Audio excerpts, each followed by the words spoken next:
Hello বন্ধুরা, মালাস অ্যাক্টিভিটিসের পক্ষ থেকে আপনাদের স্বাগতম। আজ আমি আপনাদের শুক্তো রান্না করে দেখাবো।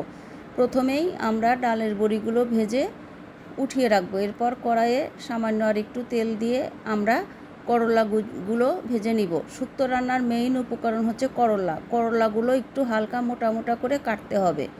এরপর আমরা সামান্য হলুদ লবণ দিয়ে অল্প আঁচে করলাগুলো ভেজে নিব। করলা ভাজা হয়ে গিয়েছে, এবার আমরা করলাগুলো উঠিয়ে রাখব। করলা তিতা হলেও এই রেসিপিটি অনেক মজা। এরপর আমরা কড়াইয়ে প্রথমে তেজপাতা, তারপর শুকনো মরিচ আর একটু গোটা সরিষা ফোড়ন দিয়ে নিব। এখন আমরা সবজিগুলো দিয়ে দিব। এখানে আমি আলু, বেগুন, সিম, পটল, মূলো, মিষ্টি কুমড়া, কাঁচা পেঁপে, কাঁচা কলা, ঝিঙে, কচু ইউজ করেছি। আপনারা চাইলে যে কোনো সবজি ইউজ করতে পারেন।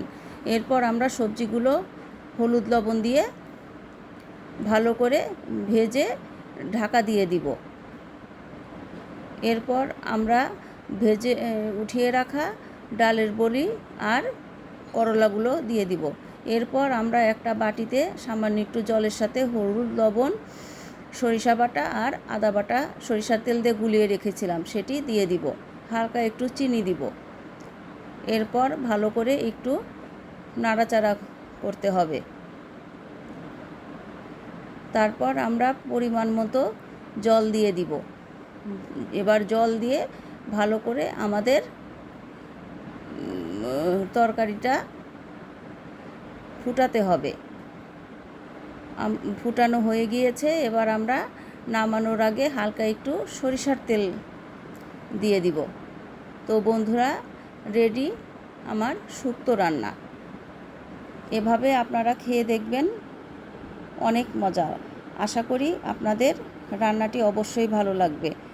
আপনাদের অনেক অনেক শুভকামনা জানিয়ে আজকের মতো এখানেই শেষ করছি।